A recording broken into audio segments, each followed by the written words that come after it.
आज से हम ट्रिग्नोमेट्री स्टार्ट करने के लिए जा रहे हैं और ये एनसीईआरटी का चैप्टर नंबर 8 है।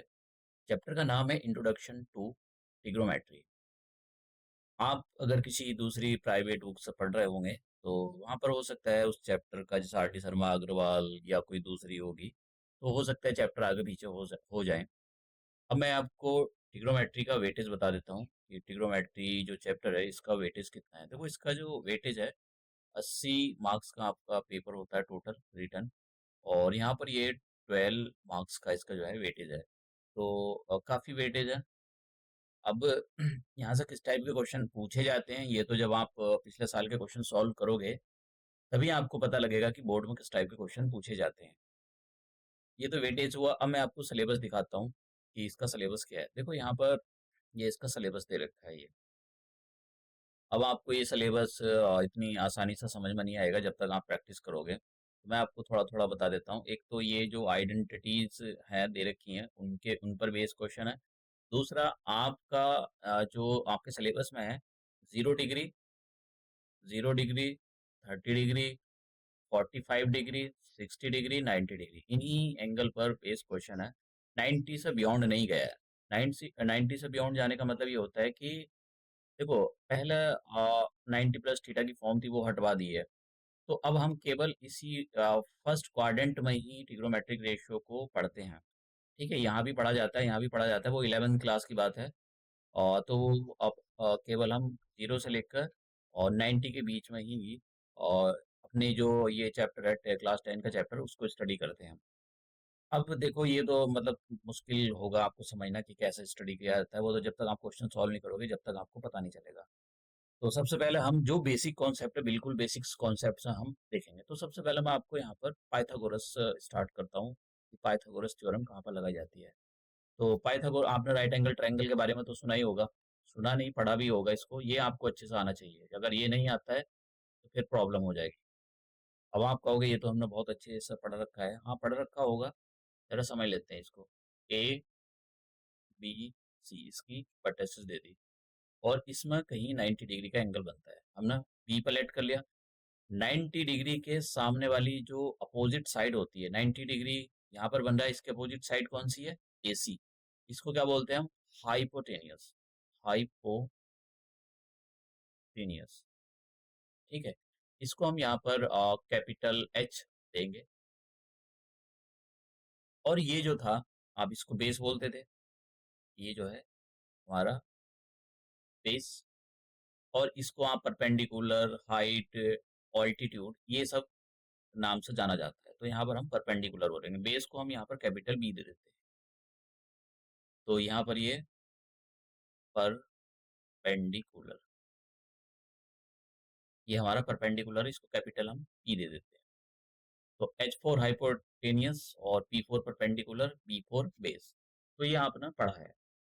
अब देखिए, अब मैं सेम डायग्राम बना रहा हूँ, और सेम डायग्राम के अंदर कुछ यहाँ पर, ये हमारे पास सेम डायग्राम है। 90 डिग्री है, ये C है, और ये हमारे पास A। तो ये जो आप एंगल देख रहे हो, एंगल A और एंगल C, ये दोनों के दोनों एक्यूट एंगल है। Angle A and angle C, ये कैसे हैं? ये एक्यूट एंगल है। Acute angles. एक्यूट एंगल्स कौन से एंगल होते हैं? जो 90 डिग्री से छोटे हों, और 90 डिग्री से छोटे हों और 0 डिग्री से बड़े हों, उनको हम एक्यूट एंगल बोलते हैं। तो ये 90 डिग्री से छोटे होंगे। ठीक है, तो ये बात समझ में आपको आ गई होगी। अब पाइथागोरस कैसे लगाते थे? आपने पाइथागोरस थ्योरम के बारे में पढ़ा होगा। यहाँ पर जो है पाइथागोरस यूज होगी। तो पाइथागोरस थ्योरम देखो आपको अच्छे से आनी चाहिए, क्योंकि पाइथागोरस थ्योरम के बिना ये चैप्टर अधूरा है। Pythagoras theorem. तो पाइथागोरस थ्योरम क्या कहती है कि हाइपोटेनियस का स्क्वायर, जैसा एच मैंने यहाँ पर एच दिया है, कि कैपिटल एच का स्क्वायर, हाइपोटेनियस का स्क्वायर इक्वल टू बेस पहले लिखो या परपेंडिकुलर पहले लिखो, यहाँ पर कोई फर्क नहीं पड़ता है। तो मैं बेस लिख देता हूँ पहले। बेस का स्क्वायर प्लस ये जो परपेंडिकुलर, परपेंडिकुलर का स्क्वायर। तो ये आपने पढ़ा है अच्छे से। और ये आपको अच्छे से आना चाहिए क्योंकि इसका यहाँ पर काफ़ी यूज़ है। एक तो आपको ये चीज़ें और ये जो चीज़ है ये आना चाहिए, ठीक है। अब नेक्स्ट चलते हैं। तो हमने यहाँ पर पाइथागोरस के बारे में समझ लिया। अब मैं आपको यहाँ पर कुछ बेस और परपेंडिकुलर के शिफ्ट के होने के बारे में बताता हूँ कि बेस और परपेंडिकुलर कभी-कभी आपस में इंटरचेंज होते रहते हैं। मतलब इंटरचेंज तो नहीं होते हैं, ज़रा समझ लो आप, मतलब कुछ ऐसे ही समझ सकते हो इसको। जैसे हमारे पास एक ट्रायंगल है, राइट एंगल ट्रायंगल की बात कर रहे हैं हम यहाँ पर, हमारे पास एक राइट एंगल ट्रायंगल है, ये। इसको फिर से मैं 90 डिग्री दे देता हूँ और 90 डिग्री के सामने वाली जो अपोजिट साइड होती है उसको हम हाइपोटेन्यूस देते हैं। और ये जो आप एंगल है इसको मैं दे देता हूँ यहाँ पर सी। और ये जो आप एंगल है देख रहे हो, ये दोनों, इसको दे देता हूँ मैं एंगल। अगर देखो, अगर आप अपना जब क्वेश्चन सॉल्व करोगे, इस वाले एंगल को आप कंसीडर कर रहे हो, ये इसको मैं थीटा, यहाँ पर थीटा दे रहा हूँ, ये थीटा होता है। ये जीरो बनाओ, इसका पेट फाड़ दो, ठीक है, दैट इज द थीटा। तो ये वाला जो है बेस बन जाएगा, सॉरी, ये जो है आपका, ये बेस बनेगा। और ये परपेंडिकुलर, अब कहोगे आप तो ये तो पीछे भी यही था, हाँ ठीक है, पीछे भी यही था, पर पेंडिकुलर। अगर फिर से मैं सेम डायग्राम बना रहा हूँ,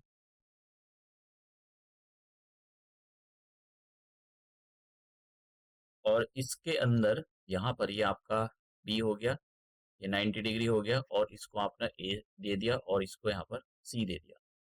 अगर आप इस एंगल को कंसीडर कर रहे हो, थीटा अपना आपने यहाँ लगा दिया, तो उस केस में ये जो है ये बेस बन जाएगा। और ये बेस है, मैं यहाँ पर इसको ठीक से लिख देता हूँ, बेस है ये।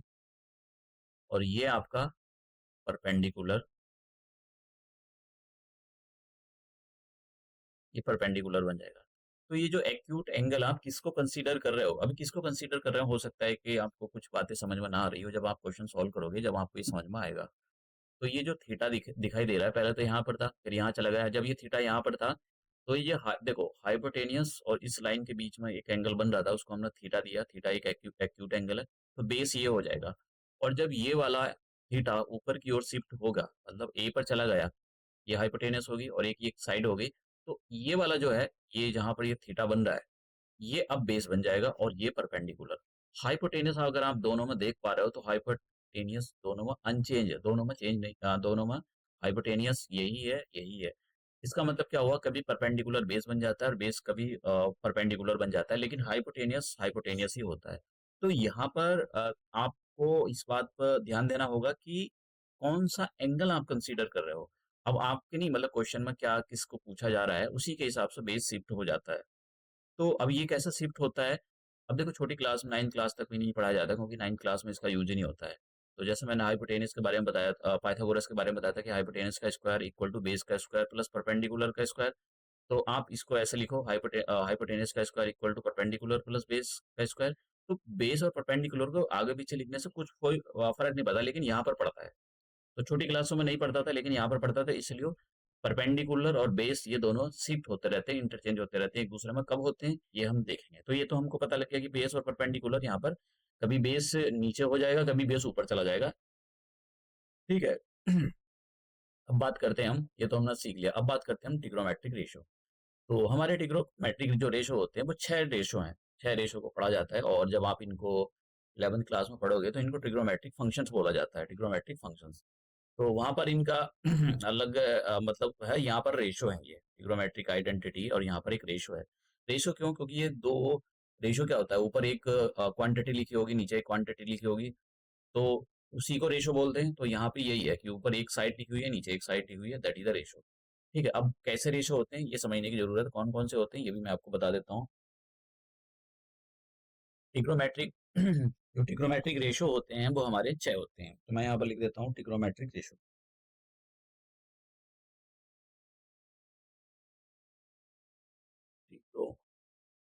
ट्रिग्नोमेट्रिक रेशोज, इनको ऐसे भी लिखा जाता है, कैपिटल टी बनाओ और रेशोज, तो ऐसा नहीं है कि आपके एग्जाम में इसको पूछेगा कि भाई आप ये कैपिटल टी क्या था, नहीं कुछ नहीं पूछेगा, बस मैं आपको बता रहा हूँ, आप बुक पढ़ रहे होंगे। तो क्या होते हैं देखो, ये होता है साइन, और ये होता है cos, sign cos, tan, cosec, इनके साथ में थीटा लगा हुआ होता है, और सेक, और यहाँ पर हो जाएगा कॉट। ये जो यहाँ पर लिखा हुआ है, ये सब शॉर्ट फॉर्म है यहाँ पर। ठीक है, अभी मैं आपकी इनकी वो भी बताऊंगा आपको कि इनकी क्या कोई मतलब फुल फॉर्म भी होती है क्या। मतलब शॉर्ट फॉर्म का मतलब इनकम पहले कुछ ही, जो पूरा जो वर्ड लिखा होता है उसके कुछ थोड़े से ही लेटर लिख लेते हैं बस। जैसे ये साइन है, तो पूरा मैं आपको बता देता हूँ, ये पूरा ई लगता है इसमें, SINE साइन। तो हम यहाँ पर क्या लिख देते हैं, इसकी शॉर्ट फॉर्म साइन बस। ठीक है, और ये जो ये कॉस लिखा है, इसको कोसाइन पढ़ते हैं हम पूरा, को SIN, लेकिन इसकी जो शॉर्ट फॉर्म है वो हम कॉस यूज करते हैं, COS कॉस। समझ रहे हो आप। और ये जो है टेन, टेन मैंने आपको बताया तो टेन को हम यहाँ पर ये पढ़ते हैं टेंजेंट, टेंजेंट थीटा लगा रहता है, शॉर्ट फॉर्म यहाँ पर जो हम पढ़ते हैं वो TEN, टेन पढ़ते हैं। ऐसे ही ये जो कॉसेक था, इसको हम कॉसिकेंट पढ़ते हैं। ये शॉर्ट फॉर्म हम इसकी कॉसेक पढ़ते हैं। ठीक है, ये कॉसिकेंट, लास्ट में ये वाला हमने केवल इतना ही हम लिखते हैं अपने ये, और यहाँ पर केवल ये इतना ही यूज किया है, और यहाँ पर कॉस यूज किया है, यहाँ पर उन्होंने साइन यूज किया है। ठीक है, थोड़ा सा क्योंकि ये जो मतलब शब्द हैं थोड़े से आपको अजीब लगेंगे पढ़ने में, प्रोनाउंस करने में, तो कोई नहीं, हमको तो आपको ऐसा नहीं कि एग्जाम आपसे जो है वो इंग्लिश की कोई एग्जाम लेगा आपका, टेस्ट करेगा कि भाई आप प्रोनाउंस करके दिखाओ, वो नहीं पूछेगा आपसे, आपको कैसे भी आते हैं बस बोलने आने चाहिए और समझ में आना चाहिए। ऐसे ही ये जो शॉर्ट फॉर्म लिखी है, इसको हम पढ़ते हैं सीकेंट, सी कैंट। तो इसकी हम शॉर्ट फॉर्म यूज कर लेते हैं, ये SEC, सेक, सेक पढ़ते हैं इसको, सेक पढ़ते हैं। ऐसे ही हमारे पास एक होता है कोटेंजेंट, को कोटेंजेंट, इसकी शॉर्ट फॉर्म हम पढ़ते हैं कॉट, COT कॉट। तो ये वाला हम केवल इसके, ये जो आप देख रहे हो ना, पहले पहले जो तीन तीन वर्ड हैं, उन्हीं को यूज कर, इसमें आप पहले चार यूज कर लिए, इसमें पहले दो, तो इन्हीं को यूज करके हम इनको बोलते हैं sine, cos, tan, cosec, sec and cot. ये इनके आगे थीटा भी लगा रहता है, तो हम वो पढ़ेंगे अलग से। तो ये चीजें होती हैं, इन्हीं को हम ट्रिग्नोमेट्रिक रेशियो बोलते हैं। थीटा होता है यहाँ पर, मैं बता देता हूँ कि थीटा नहीं लगा हुआ है, तो ये एक सिंपल जो इंग्लिश के वर्ड होते हैं बस उन्हीं की तरह काम करते हैं। तो अब देखो, मैं यहाँ इनके डिटेल में नहीं जाऊंगा, हिस्टोरिकल बैकग्राउंड में नहीं जाऊंगा, कौन सा कब किसने इन्वेंट किया, आपकी एनसीईआरटी में दे रखा है, वहां पर जाकर जो है आप पढ़ सकते हो, इनको देख सकते हो। तो ये हमने देखा कि ट्रिग्नोमेट्रिक रेशियो हमारे क्या होते हैं। अब देखो, ट्रिग्नोमेट्रिक रेशियो नाम क्यों दिया गया है, इसको जरा पढ़ते हैं, देखते हैं इसको। जैसे मैंने आपको अब ध्यान से पढ़ने की आपको इसको जरूरत है। मैं यहाँ पर एक ट्राइंगल बनाने के लिए जा रहा हूँ, और ये जो ट्राइंगल है, ये हम जितने भी ट्रिग्नोमेट्रिक रेशियो यहाँ पर पढ़ रहे हैं वो सब राइट एंगल ट्राइंगल के अंदर ही पढ़ेंगे। ठीक है, तो ये मैंने यहाँ पर एक राइट एंगल ट्राइंगल बना दिया, इसका नाम दे दिया ए, और इसको दे दिया मैंने यहाँ पर बी, और ये हो गया सी। ये जो है ये 90 डिग्री है। ठीक है, राइट एंगल ट्राइंगल के अंदर, और 90 डिग्री के अपोजिट जो साइड होगी वो हाइपोटेनियस होगी। मैं यहाँ पर केवल एच लिख रहा हूँ, पूरा नहीं लिख रहा हूँ। और ये जो है आप देख रहे हो, अगर आप थीटा इसको कंसीडर कर रहे हो, ये, तो ये आपका बेस बन जाएगा, B4 बेस। ठीक है, मैं लिख देता हूँ यहाँ पर हाइपोटेनियस एच। ठीक है, और ये बन जाएगा आपका परपेंडिकुलर, परपेंडिकुलर, पी ले रहा हूँ यहाँ पर, कैपिटल पी। अब देखो साइन कैसे यूज करता है, आपको ये पता होना चाहिए इसके बारे में, फॉर्मूले। साइन, अब मैं यहाँ पर थीटा लगाऊंगा साइन के साथ, साइन थीटा। साइन थीटा का जो फॉर्मूला होता है वो आपको अच्छे से पता होना चाहिए, अगर नहीं पता है तो फिर प्रॉब्लम है। परपेंडिकुलर अपॉन हाइपोटेनस, मतलब देखो रेशो क्यों बोलते हैं इनको, इसका जो फॉर्मूला होता है वो होता है परपेंडिकुलर अपॉन, ये फॉर्मूला स्टार्ट हो गया, perpendicular perpendicular upon hypotenuse, hypotenuse. Perpendicular का मतलब हो गया यहाँ पर P और हाइपोटेनियस का मतलब हो गया यहाँ पर H। ठीक है, तो अगर इस ट्रायंगल की हम बात करें तो यहाँ पर हाइपोटेनियस अगर आप यहाँ देखो तो हाइपोटेनियस कितना है आपका, परपेंडिकुलर कितना है, परपेंडिकुलर है AB, AB और हाइपोटेनियस कितना है AC। आपको ये AB AC करने की जरूरत नहीं है, आपको सीधा ये पता होना चाहिए ये वाला फॉर्मूला, ये साइन का जो फॉर्मूला होता है, देखो ये रेशो निकल गया इस साइड का, ये अपॉन ये, तो दो रेशो का मतलब ये होता है ऊपर एक साइड लिखी हुई है नीचे एक साइड लिखी हुई है, तो रेशो निकल गया, तो इसलिए हम इसको ट्रिग्नोमेट्रिक रेशो पढ़ते हैं। अब ऐसे ही cos cos theta, cos theta का जो फॉर्मूला होता है वो बेस अपॉन हाइपोटेनियस होता है, ये फॉर्मूला आपको पता होना चाहिए, बेस अपॉन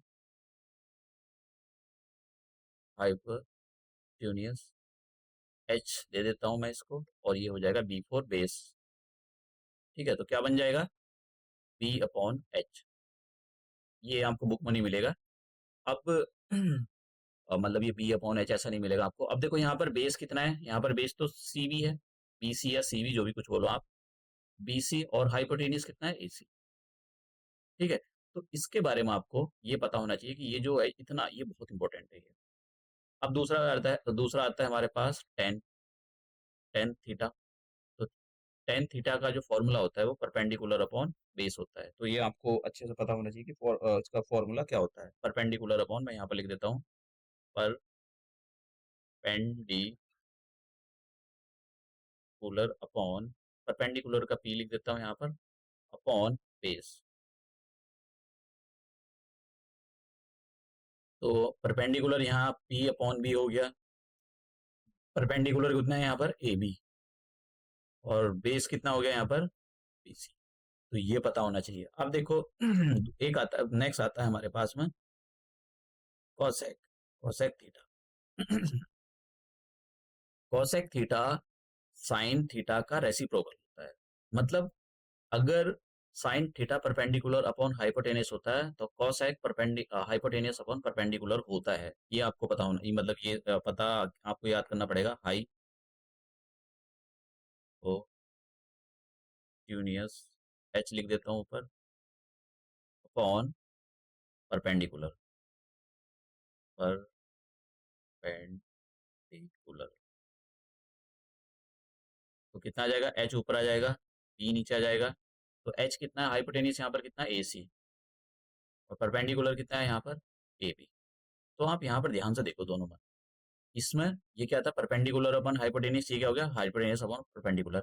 इसका मतलब साइन जो होता है वो कॉसेक का रेसिप्रोकल होता है।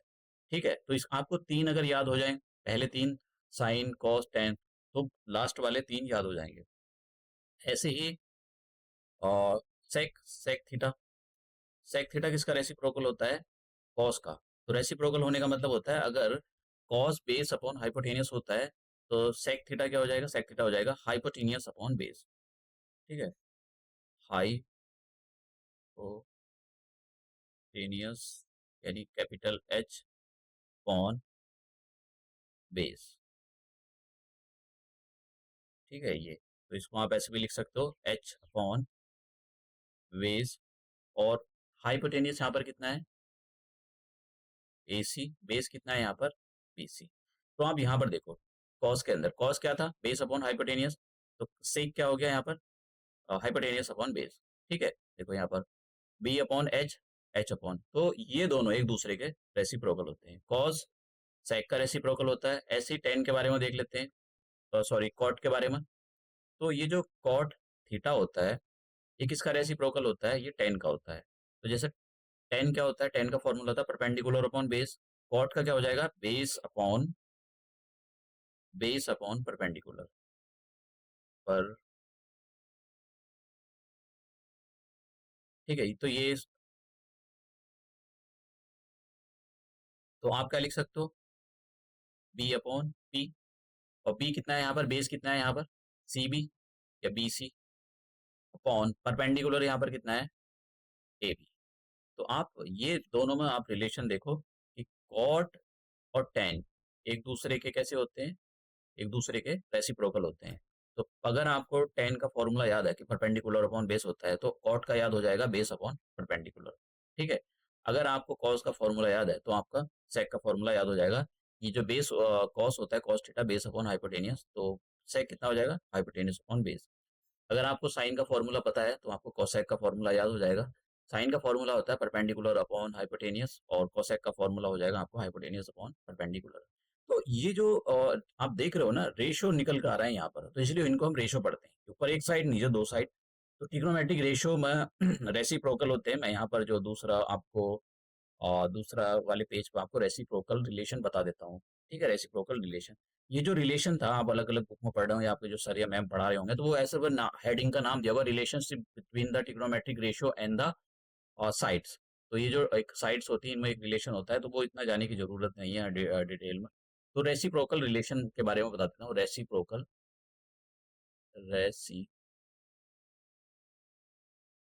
Reciprocal relation. तो रेसिप्रोकल रिलेशन क्या होता है, कि कैसे लिखा जाता है कि साइन का थीटा, साइन का जो रेसिप्रोकल होता है वो कॉसेक होता है। इसको ऐसे लिखा जाता है, 1 अपॉन कॉसेक थीटा, ऐसे लिखा जाता है।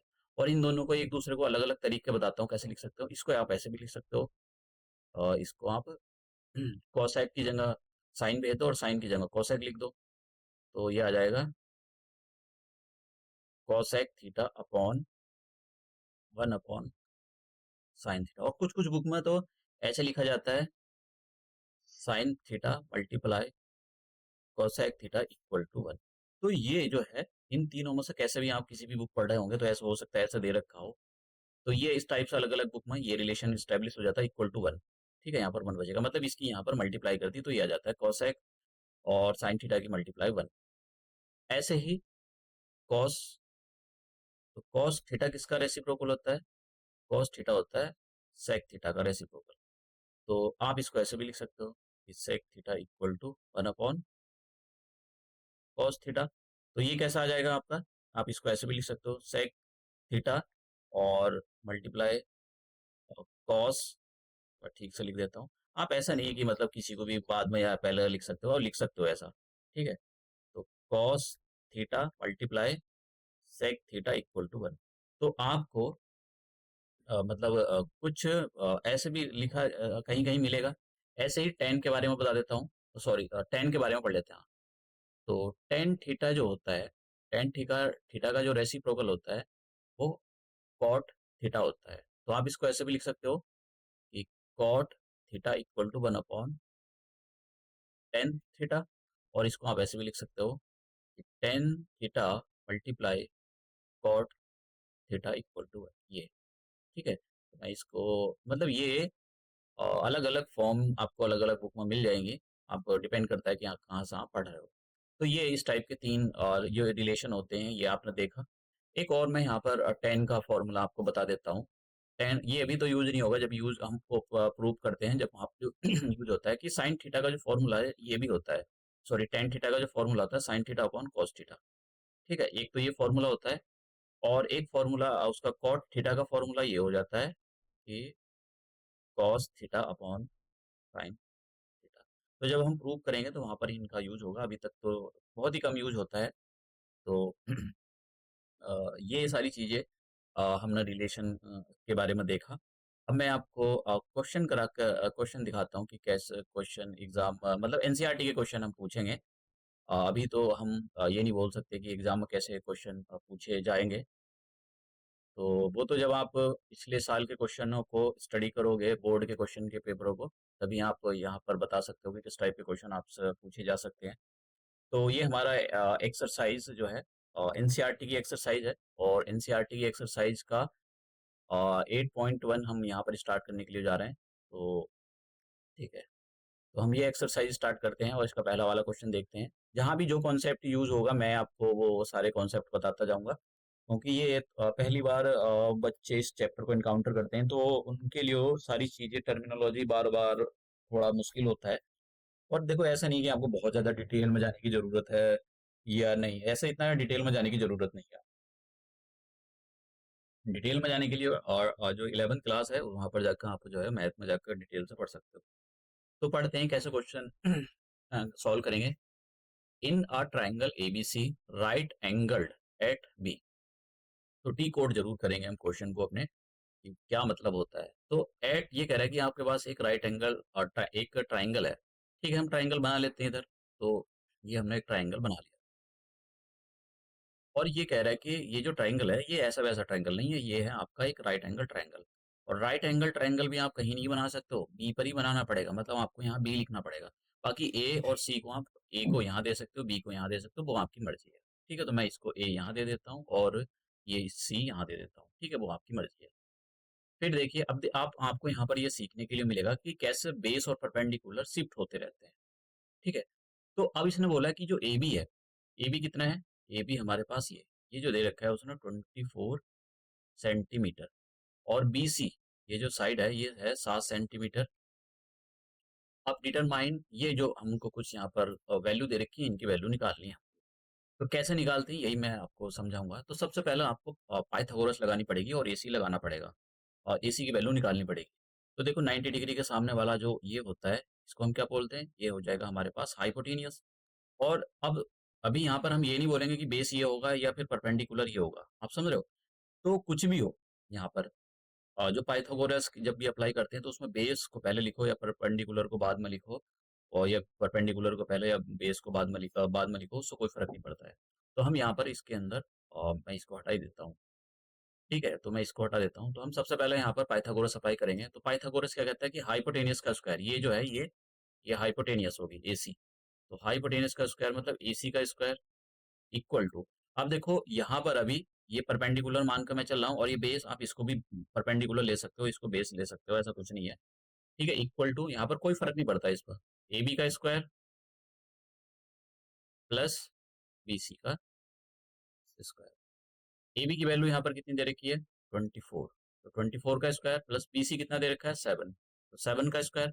अब देखो ये आपको अच्छे से पता होना चाहिए, मैंने आपको एक चीजें बताई थी, पता नहीं कितने बच्चों को वो समझ में आती है। इसी 2 डिजिट के नंबर का स्क्वायर करने का तरीका ये होता है, ये जो 4 है 4 का स्क्वायर करो, 4 4 जा 16, 2 का स्क्वायर करो, ये जो 2 था तो कितना आ जाएगा 4। अब आपको करना क्या है, ये जो 2 लिखा हुआ है, ये जो 4 लिखा हुआ है और ये जो 2 लिखा हुआ है, इन सबको मल्टीप्लाई कर दो। तो कितना आ जाएगा, 2 2 जा सॉरी हाँ 2 2 जा 4, 4 4 जा 16। तो आपको इधर से एक डिजिट छोड़ कर ये छोड़ देना, आपको इधर लिख देना 16, प्लस कर दो 6 और 7 और ये। तो हमारे पास 24 का स्क्वायर कितना आ गया 576। ठीक है, तो मैं यहाँ पर 576 लिख देता हूँ और 7 का आपको बताइए 49, दोनों को प्लस कर देते हैं। तो कितना आ गया, ये आ जाएगा 5 और यहाँ पर कितना आ जाएगा 2 और ये 6। तो हमारे पास AC का स्क्वायर जो AC है, AC का स्क्वायर कितना आ गया ये। अब देखिए हम क्या काम करेंगे, यहाँ से AC से स्क्वायर हटाएंगे और इधर स्क्वायर रूट ऑपरेट कर देंगे, 625। और ये किसकी वैल्यू होती है, ये 25 की वैल्यू होती है। 25 का मतलब स्क्वायर होता है। तो AC हमारे पास कितना आ गया 25। तो ये वाली जो वैल्यू है ये हमने निकाल ली, यहाँ पर 25 सेंटीमीटर आ चुका है। ठीक है, 25 सेंटीमीटर हमारे पास ये निकल गया। अब हमको उसने पूछा है कि आप ये वैल्यू निकालो। ठीक है, तो ये वाली जो वैल्यू निकालो, मैं यहाँ पर इसको जैसे डायग्राम बनाकर आपको अब समझाता हूँ जरा। देखो साइन ए की वैल्यू निकालनी है, आप समझ रहे हो। अब जब यहाँ पर मेन चीज समझने वाली आ गई है, तो साइन ए, देखो अब ये क्या कह रहा है, साइन ए एंगल पर ध्यान देना यहाँ पर। पहले तो साइन का फॉर्मूला पता हमको पता होना चाहिए। साइन का जो फॉर्मूला होता है वो होता है perpendicular upon perpendicular upon hypotenuse. Hypo, ये फॉर्मूला होता है। अब कुछ बच्चों का आंसर जो आएगा वो कुछ बच्चे बोलेंगे कि यहाँ पर परपेंडिकुलर 24 सेंटीमीटर हो गया और हाइपोटेनियस हो गया 7 सेंटीमीटर, ये हमारा आंसर हो गया। यही गलत है, समझ रहे। आपको ध्यान इस बात पर देना है, जो साइन थीटा कॉस थीटा ये कॉट टेन थीटा जो भी लिखा हो उसके साथ में एंगल में क्या लिखा हुआ है, एंगल। एंगल में यहाँ पर ध्यान दो, एंगल में ए लिखा हुआ है ए, और इसके हिसाब से ही बेस और परपेंडिकुलर शिफ्ट होते हैं। तो फॉर्मूला तो यही रहेगा, फॉर्मूला ऐसा नहीं कि फॉर्मूला बदलेगा, फॉर्मूला तो यही फॉर्मूला चलेगा कि परपेंडिकुलर अपॉन, लेकिन इसमें परपेंडिकुलर में ए बी परपेंडिकुलर बनेगा या बी सी बनेगा, कौन बनेगा, ये बात डिपेंड करती है इस ए पर। अगर ये देखो ए यहाँ बना हुआ है, ये वाले ए को ले रहा है, तो इसका मतलब क्या होगा, ये हमारे पास बेस बने। जहाँ भी ये जो ए बन रहा है, मतलब कुछ भी हो सकता है, ए बी सी कुछ भी हो सकता है, यहाँ पर थीटा वीटा कुछ भी हो सकता है, तो ये बेस बनेगा, इस वाले एंगल को कंसीडर कर रहा है, और ये बन जाएगा आपका परपेंडिकुलर। परपेंडिकुलर हाइपोटेनियस कभी नहीं चेंज नहीं होता है, ठीक है, बेस चाहे यहाँ पर आए, वो एंगल यहाँ पर आए या यहाँ पर आए, उसको कोई फर्क नहीं पड़ता। तो इसका मतलब साइन ए की वैल्यू कितनी आ गई, साइन ए की वैल्यू परपेंडिकुलर हमारे पास अब ये बनेगा 7/24। अगर अभी ध्यान देने वाली जरूरत है, नेक्स्ट वाले उसमें पार्ट में हम देखेंगे। अब कॉस ए की वैल्यू निकालते हैं हम, कॉस ए। तो कॉस ए का फॉर्मूला आपको पता होना चाहिए। कॉस ए का फॉर्मूला क्या होता है, कॉस ए का फॉर्मूला आता है base upon hypotenuse. High base कितना है यहाँ पर, बेस देखो कौन से एंगल को कंसीडर कर रहा है, ये इस वाले एंगल को, तो मतलब ये वाला बेस होगा। देखो हाइपोटेनियस है, ये जो टेढ़ी सी लाइन देख रहा हूँ ये हाइपोटेनियस है, ये कभी चेंज नहीं होती है, ये होएगी या ये होगी, कभी बेस ये बनेगा कभी ये बनेगा, कभी परपेंडिकुलर ये बनेगा कभी ये बनेगा, समझ रहे हो आप। तो अब यहाँ पर इस वाले एंगल को ले रहा है, तो ये बेस हो गया और ये हमारे पास परपेंडिकुलर। तो बेस यहाँ पर कितना है, बेस है यहाँ पर 24, और हाइपोटेनियस क्या है 25। मैंने यहाँ पर कुछ गलत लिख दिया क्या, हाइपोटेनियस, हाँ ये गलत लिखा है मैंने यहाँ पर, हाइपोटेनियस लिखा था ना हमको यहाँ पर, तो हाइपोटेनियस यहाँ पर 25 है, ठीक है। तो कॉस ए की वैल्यू निकाल दी हमने, साइन ए की वैल्यू निकाल दी, ये हमारे पास आ गई। अब हम, अब देखना फिर से एंगल का चेंज होने वाला है, ठीक है। अब मतलब ये जो है बेस और यहाँ पर परपेंडिकुलर चेंज होने वाले हैं। तो जब मैं नीचे वाले इसको आऊंगा साइन सी साइन सी का फॉर्मूला यही रहेगा, परपेंडिकुलर अपॉन हाइपोटेनियस, सी लगे या कुछ भी लगे, यहाँ पर फॉर्मूला यही रहेगा, परपेंडिकुलर अपॉन हाइपोटेनियस। लेकिन परपेंडिकुलर अब कौन सा, देखो इस एंगल को कंसीडर कर रहा है वो, अब इस वाले को, तो ये जो है इस एंगल को जब वो कंसीडर कर रहा है, तो ये जो है ना ये अब बेस बनेगा, ठीक है, और ये बनेगा आपका परपेंडिकुलर। इसलिए वो बहुत इंपॉर्टेंट है, परपेंडिकुलर और बेस शिफ्ट होते रहते हैं। तो अब फॉर्मूला क्या है साइन सी का, मतलब साइन का फॉर्मूला हमको बताया कि परपेंडिकुलर अपॉन बेस होता है, परपेंडिकुलर ऊपर आएगा, परपेंडिकुलर अब कितना आ गया यहाँ पर 24, और हाइपोटेनियस कितना हो गया 25। आप देख रहे हो ना कैसे एंगल के शिफ्ट होने से आंसर भी चेंज हो रहा है। यहाँ पर साइन की वैल्यू 7/25 थी, यहाँ पर कितनी आ रही 24/25। तो ये बहुत जरूरी है कि आप इसके बारे में समझो। अब लास्ट वाला हमारे पास कॉस सी, तो मैं इधर निकाल देता हूँ कॉस सी। तो कॉस के बारे में हमको पता है बेस अपॉन हाइपोटेनियस होता है, लेकिन अब बेस यहाँ पर कौन सा, तो सी इस वाले एंगल को कंसीडर कर रहा है, बेस ये और परपेंडिकुलर ये हो जाएगा और हाइपोटेनियस ये, तो कितना आ जाएगा 7/25। तो दोनों आंसरों में देखो, यहाँ पर कॉस ये वाला आंसर देखो, कॉस की वैल्यू 24/25, यहाँ पर कॉस की वैल्यू कितनी आ रही है, कॉस की वैल्यू आ रही है यहाँ पर 7/25। तो ये क्यों आ रहा है, क्योंकि ये जो एक्यूट एंगल है ना ये चेंज हो रहे हैं, इसकी वजह से बेस और परपेंडिकुलर चेंज हो रहे हैं, तो इसकी वजह से जो है आंसर अलग अलग आ रहा है। तो आपने देखा कि कैसे बेस में आपको पीछे बता रहे थे कि कैसे बेस बदलता रहता है। तो जैसे मैंने आपको बताया था कि कौन से एंगल को आप ले रहे हो, अगर इसको आप थीटा ले रहे हो, ठीक है, तो ये बेस बन जाएगा, और ये आपका ये आपका परपेंडिकुलर। हाइपोटेनस कभी चेंज नहीं होता है, कभी चेंज नहीं होगा। और अगर आप और थीटा इसको ले रहे हो, तो बेस आपका ये बन जाएगा और परपेंडिकुलर, और ये आपका हाइपोटेनस, ठीक है, अगर ये हम इसको 90 डिग्री ले लेते हैं। तो ये चीजें थी इसमें सीखने वाली। मुश्किल होगा थोड़ा सा भी, जो थोड़ी सी क्लासें होती हैं मुश्किल होता है सीखने में, पहली बार इंट्रो होता है तो बड़ा मुश्किल होता है। अब हमको यहाँ पर इनकी वैल्यू निकालनी है, ये क्वेश्चन है हमारे पास में, तो देखते हैं। उसने बोला है कि फाइंड ये, तो सबसे पहले हमको निकालने के लिए यहाँ पर ये जो वैल्यू आप देख रहे हो इसके बारे में पता होना चाहिए कि ये जो है क्यू आर, तो यहाँ पर हम लगाएंगे पाइथागोरस। तो पाइथागोरस क्या बोलता है, पाइथागोरस बोलता है कि ये क्या है, ये हाइपोटेनियस है, 90 डिग्री के सामने हाइपोटेनियस होता है। तो पी आर हाइपोटेनियस है, ये पी आर जो है मैंने यहाँ लिखा पी आर का स्क्वायर प्लस पी क्यू। आप इसको बेस और इसको परपेंडिकुलर, या इसको परपेंडिकुलर इसको बेस, किसी को भी कुछ ले सकते हो, ठीक है अभी, क्योंकि यहाँ पर कोई फर्क नहीं पड़ता है इस वाली पाइथागोरस जब अप्लाई करते हैं। तो क्यू आर का स्क्वायर, अब देखो 20, यहाँ पर क्या लिखा हुआ है पी आर लिखा हुआ है, पी आर का मतलब हो गया 13। ये डायग्राम आपको उसमें दे रखा है क्वेश्चन में। और पी क्यू है यहाँ पर 12, 12 का स्क्वायर प्लस और क्यू आर हमको निकालना है। देखिए, इसका स्क्वायर करो, 169 और 144 का स्क्वायर होता है क्यू आर। 144 को इधर ट्रांसपोज कर दो तो वन कितना आ जाएगा, ये बचा, और यहाँ पर 25।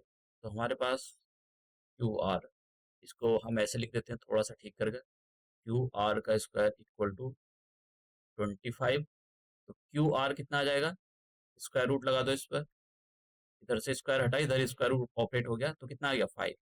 हमारे पास जो क्यू आर है वो कितना आ चुका है 5। तो क्यू आर ये हमारे पास कितना आ गया, ये आ गया 5 सेंटीमीटर। अब देखिए हमको जो निकालना है पहले उसके बारे में, इसके बाद एक तो हमको ये वैल्यू निकालनी है, ये निकालनी है, फिर इस वैल्यू में से माइनस कर देना है। तो सबसे पहले हम ना वैल्यू निकाल लेते हैं 10p, क्योंकि यहाँ पर फिर गड़बड़ होने वाली है। अब देखो गड़बड़ कैसे होएगी ये आपको यहाँ पर समझना पड़ेगा। जैसे पी किसको ले रहा है, पी ले रहा है इसको, ये इसको पी ले रहा है ये। तो अगर मतलब पी टेन थीटा के साथ में पी लगा हुआ है तो इसका मतलब क्या हो गया, बेस ये बनेगा, ठीक है। और ये परपेंडिकुलर, हाइपोटेनियस कभी चेंज नहीं होगा, हाइपोटेनियस यही का यही रहेगा। आप समझ रहे हो ना। देखो ये जो एंगल है ना इसके साथ ना ये बहुत जरूरी है, ये जो है आप अगर आपको नहीं समझ में आएगा तो समझ लो ये यहाँ पर बहुत दिक्कत हो सकती है आपको। तो ये जो आप देख रहे हो ये पी, इसमें टेन के साथ में ये पी लगाया हुआ है, तो इसका मतलब ये वाला ये जो सीधी लाइन है पी क्यू, ये पी क्यू हमारे पास बेस बनेगा, और ये जो लाइन है ये क्या बन जाएगा, ये परपेंडिकुलर जो क्यू आर है। तो टेन थीटा क्या होता है, टेन थीटा का फॉर्मूला हमको पता है कि टेन थीटा का जो देखो, आपको अगर ये फॉर्मूले अच्छे से याद नहीं होंगे तो फिर आप ये मतलब ये नहीं कर पाओगे, आपको इसके बारे में आपको पता ही होना चाहिए। तो क्या हमको पता है बेस टेन थीटा होता है हमारे पास में परपेंडिकुलर, परपेंडिकुलर अपॉन बेस, ये फॉर्मूला होता है, ठीक है। परपेंडिकुलर अपॉन बेस, परपेंडिकुलर यहाँ पर कितना है, अब परपेंडिकुलर ये मत बोल देना यहाँ पर, वरना गड़बड़ हो जाएगी। ये बेस है क्योंकि एंगल को देखो, तो ये परपेंडिकुलर बनेगा यहाँ पर क्यू आर, और पी क्यू ये बनेगा हमारे पास बेस। तो यहाँ पर परपेंडिकुलर की वैल्यू 5 और बेस की वैल्यू यहाँ पर कितनी है 12। अब ऐसे ही अब निकालो कॉट। अब देखो फिर से यहाँ पर शिफ्ट होने की बात आ गई। तो अब मैं यहाँ पर ये वाला निकालने के लिए आ रहा हूँ कॉट आर, कॉट आर। अब आर को देखो, ये आर, ये वाले आर को कंसीडर कर रहा है ये, तो इसका मतलब क्या हो गया, ये जो है बेस बनेगा, ये बेस बनेगा, और ये परपेंडिकुलर। कॉट थीटा का फॉर्मूला हमको पता है बेस अपॉन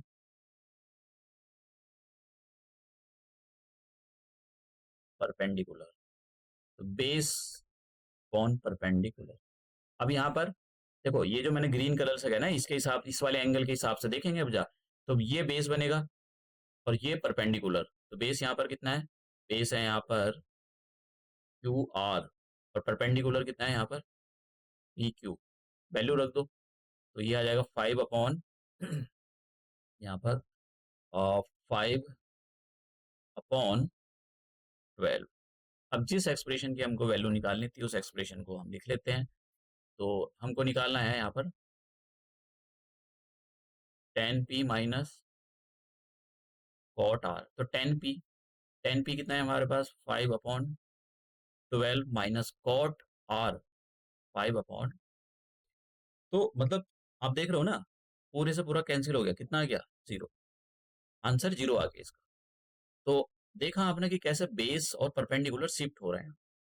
अब जैसे हमारे पास ये क्वेश्चन है, अब इस टाइप के क्वेश्चनों को कैसे किया जाता है इसके बारे में आपको बताता हूँ। देखो वैसे तो आइडेंटिटी अप्लाई करके भी कर सकते हो, लेकिन हम उससे नहीं करेंगे, अभी हमने पढ़ी भी नहीं है। और देखो सबसे पहले आपको जब भी ऐसा कुछ हो कि एक ट्रिग्नोमेट्रिक रेशियो की वैल्यू आपको गिवन होगी, तो आप एक जो है यहाँ पर एक राइट एंगल ट्राइंगल फॉर्म करोगे, और इसको आपको ए पर तो नहीं करना है। अगर आप इसको मान लो ए लेते हो, यहाँ पर ए, जैसे इसके साथ में एंगल ए लगा हुआ है ना यहाँ पर, तो ए तो इसको मत लेना ए, ये जो 90 डिग्री जहाँ पे भी बनाओगे आप, जैसे मैंने 90 डिग्री यहाँ पर बना रहा हूँ, आप इसको बी ले लो या सी ले लो, लेकिन ए मत लेना, ठीक है। ए आपको यहाँ लो या यहाँ लो, बस 90 डिग्री पर लेना, वरना गड़बड़ हो जाएगी पूरी। तो अब देखो अब ये वाला एंगल हम कंसीडर कर रहे हैं, साइन के साथ में ये वाला एंगल लगा हुआ है ये। तो इसका मतलब क्या हुआ, ये जो है बेस बनेगा और ये हमारे पास परपेंडिकुलर बनेगा, और ये हाइपोटेनस का हाइपोटेनियस ही रहेगा, हाई, क्योंकि ये चेंज ही नहीं होता है, अनचेंज। ठीक है, अब तो हम जो वैल्यू दे रखी है जरा उसके बारे में देख लेते हैं। Sine A equal to 3/4। देखो मैं यहाँ पर के वे नहीं लगाऊंगा, एनसीईआरटी के अंदर के लगा रखा है, उसने के नहीं लगाएंगे हम यहाँ पर। आपको ऐसा नहीं कि मार्क्स कट जाएंगे, वो क्या काम करता है, के वे लगा देता है, तो उसकी ज़रूरत नहीं है। जैसे अब इसका मतलब क्या हुआ, इसका मतलब देखो साइन के बारे में हमको पता है कि जो साइन की वैल्यू होती है, साइन, ध्यान से मैं आपको यहाँ पर बता देता हूँ। साइन की वैल्यू, साइन थीटा या ए जैसे जो भी कुछ है, हमको ये पता है साइन साइन की जो वैल्यू होती है वो क्या होती है, परपेंडिकुलर अपॉन हाइपोटेनियस। हाइपोटेनियस इसका मतलब ऊपर परपेंडिकुलर होता है, नीचे हाइपोटेनियस। तो इसका मतलब क्या हुआ, ये वैल्यू परपेंडिकुलर की, मतलब ये वैल्यू जो है, ये जो है, ये जो यहाँ पर लिखा है ये 3 हो गई, और ये 4 जो है ये क्या है, 4 हो जाएगा आपका हाइपोटेनियस। तो अब हम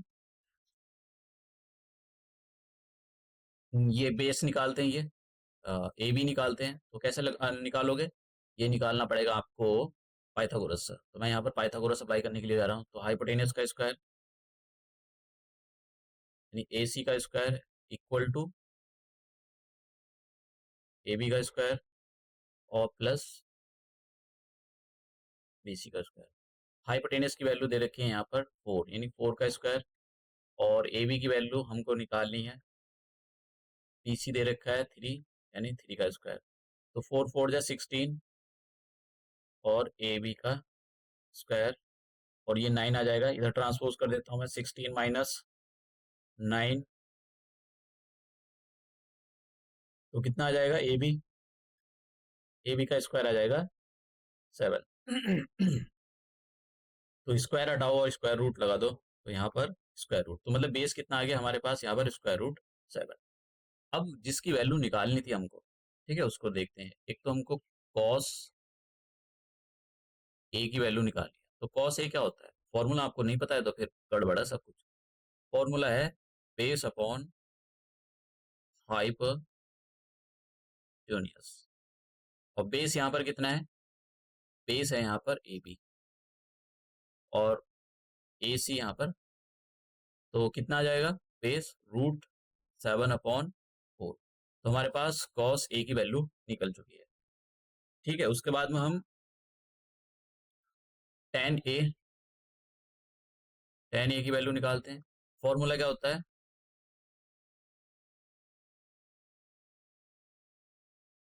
परपेंडिकुलर अपॉन बेस। तो परपेंडिकुलर कितना है यहाँ पर, परपेंडिकुलर तो यहाँ पर बी सी है, और बेस कितना है यहाँ पर, ए बी। तो कितना आ जाएगा, 3/√7। तो हमने देखा कि कैसे हमारे आंसर निकले, और कैसे बेसिक कॉन्सेप्ट अप्लाई करके हम अपने क्वेश्चनों का आंसर निकालते जा रहे हैं। तो ये हमारे पास क्वेश्चन है। तो सबसे पहला देखो ये दे रखा है हमारे पास, तो जो दे रखा है उसको लिख लेते हैं, 15 कॉट ए इक्वल टू, तो मैं कॉट ए की वैल्यू निकालता हूँ। कॉट ए की वैल्यू कैसे निकालोगे आप, 15 को अपॉन में भेज दो। ठीक है, बाकी इनकी वैल्यू हमको निकालनी है, ये जो एक्स दे रखे हैं दो ट्रिग्नोमेट्रिक रेशियो। तो सबसे पहले आप जो है इसका एक राइट एंगल ट्रायंगल फॉर्म कर लो। देखो इसका ना और भी तरीका है, लेकिन इजी वाला तरीके से ही हम करते हैं। देखो जैसे मैंने कहा, आप इसको ए दे दो, इसको मत देना बिल्कुल भी। अगर 90 डिग्री आप यहाँ पर बना रहे हो, ठीक है, और इसको दे सकते हो ए, मैं यार इसको बी दे देता हूँ, और इसको सी, आपको सी पर बना देता हूँ 90 डिग्री का एंगल। ठीक है, तो ये जो है हाइपोटेनियस होगी, ये क्या हो जाएगा, अब देखो एंगल यहाँ पर बन रहा है ये, तो ये जो है बेस हो गया, और ये जो आप देख रहे हो ये परपेंडिकुलर। तो देखो मतलब बार बार ये सारी चीजें समझना इसलिए जरूरी होता है, क्योंकि अगर आपको नहीं पता लग रहा है तो समझ लो बेकार है ये फिर। अब हमको कॉट का फॉर्मूला पता है कि जो कॉट होता है वो क्या होता है, बेस अपॉन परपेंडिकुलर। क्योंकि कॉस का उल्टा होता है और अब टेन का उल्टा होता है, टेन का क्या फॉर्मूला होता है, परपेंडिकुलर अपॉन बेस। कॉट का क्या हो जाएगा, बेस अपॉन परपेंडिकुलर। तो बेस इसका मतलब क्या हो गया, बेस यहाँ पर ऊपर जो लिखा हुआ है ये बेस है, तो बेस की वैल्यू कितनी होगी यहाँ पर, बेस की वैल्यू होगी 8। 8 यूनिट्स, यूनिट्स लगा दो, आप यूनिट्स लगा सकते हो, सेंटीमीटर तो कुछ मत लगाना। और ये जो 15 है, 15 क्या हो जाएगा, 15 हो जाएगा परपेंडिकुलर, 15 यूनिट्स लगा दो आप, ठीक है, और कुछ लगाने की जरूरत नहीं। अब हमको चाहिए ए बी, तो ए बी निकालने के लिए पाइथागोरस लगाना पड़ेगा हमको, तो पाइथागोरस जरूर लगाना आप, पाइथागोरस। तो ए बी का square equal to A C का स्क्वायर प्लस बी सी का स्क्वायर। तो हमको हाइपोटेनियस नहीं पता, ये निकालना है। ए सी कितना दे रखा है, ए सी दे रखा है 8, तो 8 का स्क्वायर प्लस बी सी कितना दे रखा है हमको 15, 15 का स्क्वायर करेंगे तो 8 का स्क्वायर कितना आ जाएगा 64, और 15 का स्क्वायर आ जाएगा 225। तो दोनों को प्लस कर लो, तो दोनों को प्लस करने से कितना आ जाएगा, दोनों को प्लस करने से आ जाएगा, ये आ गया 9, और यहाँ पर आ जाएगा 8 और 2, और ये किसका होता है, ये होता है 17 का। तो A B square equal to, तो ए बी कितना आ जाएगा, ए बी इक्वल आ जाएगा, इस पर स्क्वायर रूट लगा दो, तो ए बी की वैल्यू आ गई यहाँ पर 17 यूनिट्स, ठीक है। तो 17 यूनिट्स हमारे पास आ गई, जो वैल्यू निकालनी थी उसको देखते हैं। हमको निकालना है साइन ए, ठीक है, साइन ए निकालना है। तो साइन ए की वैल्यू, साइन के बारे में हमको पता होना चाहिए, जो फॉर्मूला होता है वो होता है परपेंडिकुलर अपॉन हाइपोटेनियस, ठीक है, परपेंडिकुलर अपॉन हाइपोटेनियस। अब यहाँ पर परपेंडिकुलर कितना है, बी सी, और हाइपोटेनियस कितना है यहाँ पर ए बी। तो वैल्यू रखो, कितना आ जाएगा 15 अपॉन 17। तो हम यहाँ यूनिट्स मत लगाना, रेशियो की कोई यूनिट्स नहीं होती है, तो 15 अपॉन 17। अब सेक निकालते हैं, सेक ए।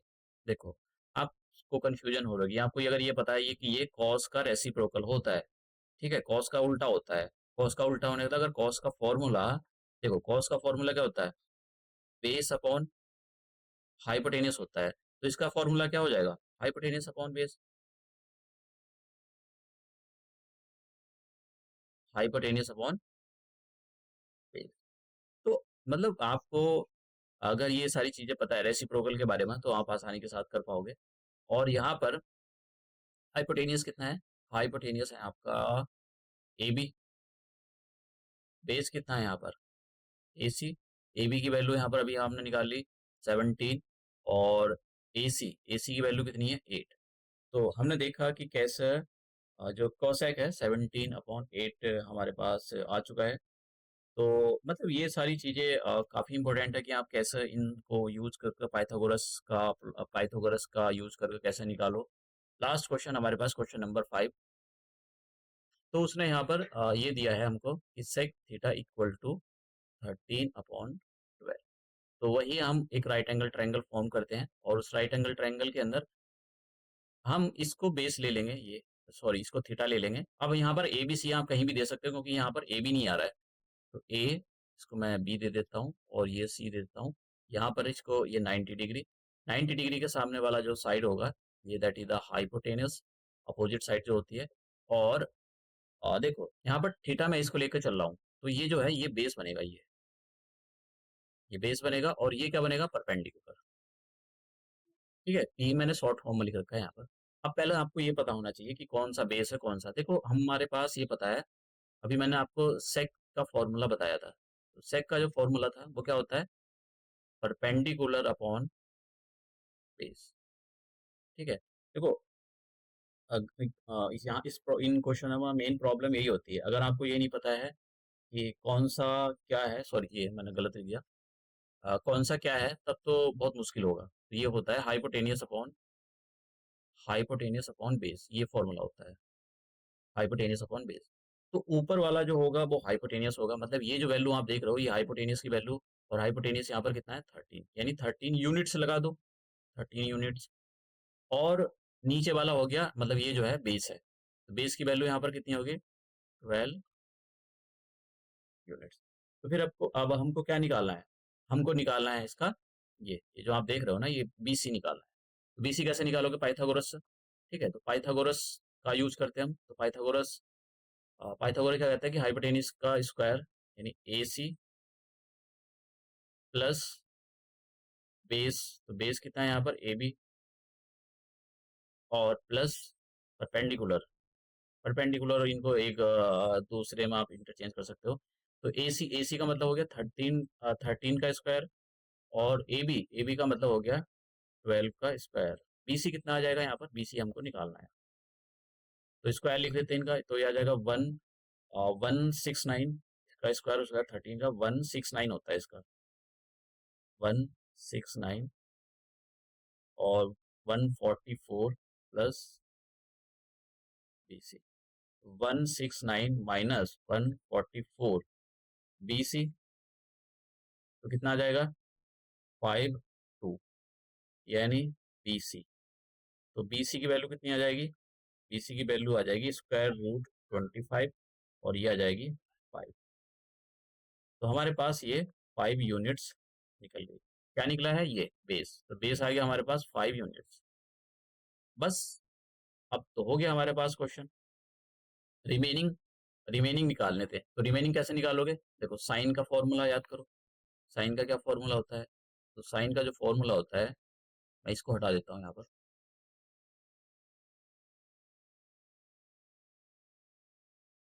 तो साइन थीटा का फॉर्मूला होता है परपेंडिकुलर अपॉन हाइपोटेनियस। मैं शॉर्ट फॉर्म में लिख रहा हूँ। और यहाँ पर परपेंडिकुलर कितना है? परपेंडिकुलर है BC। हाइपोटेनियस कितना है यहाँ पर? AC। तो BC कितना आ जाएगा? 5/13। तो ये हमने 5/13। अब देखो, साइन के बाद निकाल लेते हैं हम cosec. Cosec theta. Cosec theta sine का उल्टा होता है। उल्टा होने का मतलब, अगर साइन का फॉर्मूला परपेंडिकुलर अपॉन हाइपोटेनियस था, तो कॉसेक का हो जाएगा hypotenuse upon perpendicular. Hypotenuse upon perpendicular. और हाइपोटेनियस यहाँ पर कितना है? हाइपोटेनियस यहाँ पर AC, और परपेंडिकुलर यहाँ पर कितना है? BC। तो कितना आ जाएगा? हाइपोटेनियस की वैल्यू यहाँ पर 13, और परपेंडिकुलर की वैल्यू हो जाएगी 5। तो आप देख रहे हो ना, एक दूसरे के उल्टे आ रहे हैं ये 5/13 है, तो ये 13/5। तो हमारे पास दो तो ये निकल गए। अब टेन निकालते हैं, टेन थीटा। तो टेन थीटा की जो फॉर्मूला होता है, परपेंडिकुलर अपॉन बेस होता है। परपेंडिकुलर यहाँ पर कितना है? 5। बेस कितना है यहाँ पर? 12। ठीक है, अब कॉट। कॉट तो इसका उल्टा होता है। उल्टा होने का मतलब, कॉट का जो फॉर्मूला हो जाएगा, कॉट थीटा का बेस अपॉन परपेंडिकुलर। और बेस कितना है यहाँ पर? अगर आप यहाँ पर देखो तो बेस है यहाँ पर BC, और BC की वैल्यू यहाँ पर 12, और परपेंडिकुलर कितना है यहाँ पर? 5। तो आप देख रहे हो ना, एक 5, अगर टेन थीटा की वैल्यू 5/12 आ रही है, तो कॉट थीटा की वैल्यू यहाँ पर 12/5 आ रही है। तो ये हमने देखा। अब देखो, अब सेक निकालते हैं। तो सेक थीटा की वैल्यू अगर हमारे पास 13/12 है, ठीक है, तो इसका रेसिप्रोकल क्या होता है? रेसिप्रोकल क्या होता है? Cos theta. तो कॉस थीटा की वैल्यू कितनी आ जाएगी? 12/13। बस सिंपल। आप समझ रहे हो कि कैसे हमने इनको निकाला? या आप निकाल भी सकते हो, आपको अगर ये पता है भाई कॉस थीटा क्या होता है। कॉस थीटा आपको पता है कि कॉस थीटा की जो वैल्यू होती है वो बेस अपॉन हाइपोटेनियस होती है। बेस कितना है यहाँ पर? बेस है यहाँ पर 12, हाइपोटेनियस कितना है यहाँ पर? 13। तो दिस इज द आंसर। तो आप ये सारी चीजें जो है, अगर आपको पता है, तो आप बड़े आसानी के साथ कैलकुलेट कर सकते हो। तो ये जो है, हम आज का लेक्चर इसको यहीं समाप्त करते हैं, यहीं फिनिश करते हैं, और नए लेक्चर में मिलेंगे नए कॉन्सेप्ट के साथ में। तो वहाँ पर एनसीईआरटी के कुछ और क्वेश्चन डिस्कस करेंगे हम। तो ये लेक्चर हम यहीं समाप्त करते हैं। और जितने भी मेरे पीपीटी या पीडीएफ होते हैं, उनके लेक्चर आपको मेरे टेलीग्राम चैनल पर मिल जाएंगे, वहाँ से आप डाउनलोड कर सकते हो।